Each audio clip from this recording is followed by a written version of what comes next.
Hello again, Ruby, Sigrid and Agnes. Well, today in our book, Sophie Snail, the chapter heading is Aunt Alice. I wonder who that's going to be. And there's a nice little picture to look at to start with.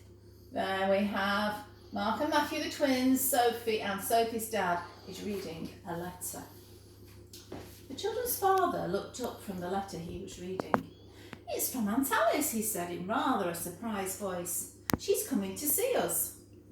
"Who's Aunt Alice?" asked the twins. "She's Daddy's aunt," said their mother.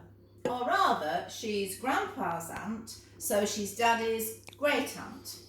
"I've never seen a great-aunt," Sophie said. "Well, of course, she's more than that to you three children. She's a great-great-aunt." "Yikes," said Sophie. "She must be enormous." "You'll soon be able to see," said her father. "She's asked herself to lunch next Sunday." "Why haven't we seen her before?" asked Matthew and Mark. "Because she lives about 600 miles away in the Highlands of Scotland." "It's a long way to come for lunch," said Sophie. No, she's already down this way, staying in London for a few days." The twins forgot almost at once about the coming visit of great-great-aunt Alice, but Sophie didn't. She wondered about the Highlands. How did you get down from them? On a rope or a ladder? She wondered about this great-great-aunt. How would you get to London? In a train? But she might be too big to get through the carriage door. In an aeroplane, perhaps?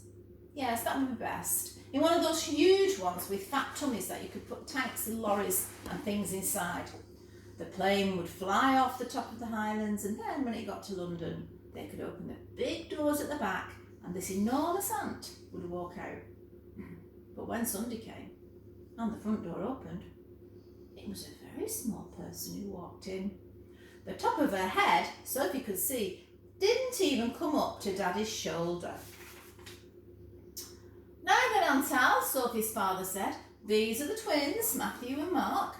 "How do you do?" said Aunt Alice, and she shook each boy's hand in turn. Although it wasn't always so, Matthew and Mark happened this day to be wearing exactly the same clothes. "Like as two peas in a pod," said Aunt Alice. "Which is which?" "I'm Matthew," said Matthew. "I'm Mark," said Mark. "I'm nearly 10 years older," said Matthew. "And I'm 2 years younger," said Sophie. "Ah," said Aunt Alice. "Now you must be Sophie." She took hold of Sophie's hand and held it, looking at her with sharp blue eyes. She looked rather like a bird, Sophie thought, with those bright eyes and a thin, beaky nose, and hands that were skinny and bony and curled like a bird's claws. "How old are you, Sophie?" she said. "I'm 4, said Sophie. "How old are you?" "Sophie," said her mother, "you can't go asking things like that." "Why not?" said Sophie. "She asked me, didn't she?" "Quite right," said Aunt Alice. "Load of rubbish people not wanting to tell their age. I'm 80. And I'm hungry as a hunter. So when's lunch?" After lunch, Sophie and Aunt Alice sat on a swing sheet on the lawn. Sophie's parents were doing the washing up, and the twins were playing with a football at the far end of the garden. Aunt Alice's small shoes just touched the ground and she swung on the swing seat, gently back and forth. Sophie sat beside her, feet sticking straight out, and looked directly at the bird face. "I don't know about a great-great-aunt," she thought. "Looks to me more like a small aunt." "What shall I call you?" she said. "The same as everybody else does. Aunt Al. It's nice and short, just like me." "Are the Highlands very high, Aunt Al?" said Sophie. "Quite high." "And cold?" "Quite cold." "Lots of snow?" "Masses in winter." "Polar bears?" "No," said Aunt Alice, "but lots of lovely creatures like golden eagles, blue hares and red deer." They swung in silence for a while. Do you want to have a look at them on the swing there? They're sharing the swing seat together. Then Sophie said, "It sounds nice. I wouldn't have bothered coming down off the top of the Highlands to go to London if I were you." "I don't often, but there were a few things that I wanted to do. Like coming to lunch with us, of course, and doing some shopping shopping and seeing about my will. What's the matter with your will? Said Sophie. Is he ill? Aunt Alice gave a little chirp of amusement, but before she could answer, the twins came running up and stood side by side in front of her, grinning. Sophie sighed. She knew those identical grins. She knew what was coming next. Still sighing, she wriggled down from the swing seat and plodded off. Aunt Alice looked at the two boys. Hello, they said. Hello, she said. Guess, said Matthew. Which is which, said Mark. Bet you can't tell, they said. It was a game they never tired of playing.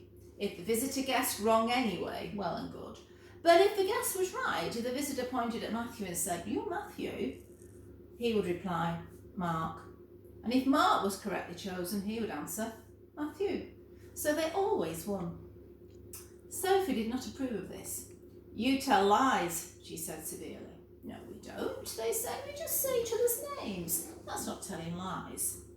However, Sophie did not approve of telling tales either, so she'd never said anything. Still, she would not watch when they played this game on people, but always stumped off.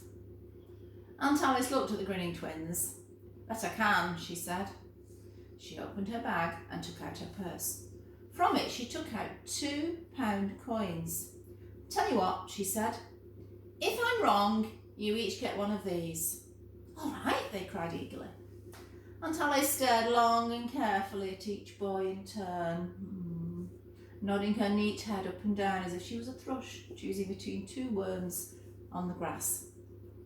Then suddenly, like a bird pecking, she said, "Quick, which of you's the older?" Before he could stop himself, Matthew twitched his mouth. And Aunt Alice looked at him poker-faced. "You," she said deliberately, "are Mark." "No!" they both shouted delightedly. "No, you're wrong." "Honestly?" said Aunt Alice. "Honestly," they said. "In that case, I'd better pay up." So she gave them a £1 coin each. When Matthew and Mark had run off, whooping and cheering, Sophie came plodding back. She climbed onto the swing seat next to Aunt Alice. "I've just been guessing which twin was which," Aunt Alice said. Said Sophie. She sighed. "Whatever can you mean?" said Aunt Alice. Sophie looked very directly at her great-great-aunt. "Aunt Al," she said, "can you keep a secret?" "Sure thing." "Sometimes one of them pretends to be the other." "Well, that's disgraceful," said Aunt Alice. "What wicked boys." "I don't know," said Sophie. "They're all right, really. They just get overexcited." They sat side by side again on the swing, swinging gently, and for some time neither spoke. Each was comfortable with the silence. Then Sophie said, "Did you give them money?" "Yes." "Well, only spend it." "Wouldn't you if I gave you money?" "No, I save it. I'm saving up to buy a farm." "A toy one?" "No, a real one." "Phew, that'll take a long, long time." "I expect it will," said Sophie. Aunt Alice looked very directly at her great-great-niece. "Sophie," she said, "can you keep a secret?" "Sure thing." Aunt Alice took out her purse again. "I gave the boys £1 each," she said. "But I'm going to give you 2. So she did. "Yikes," said Sophie. "Thanks." "After all," said Aunt Alice with a grin, "it's not your fault that you're not twins." That's the end of the chapter when Aunt Alice comes to lunch. And we'll hear a lot more about Aunt Alice in our stories about Sophie as we continue reading the books. So, for now I'll say bye-bye and I'll see you another day.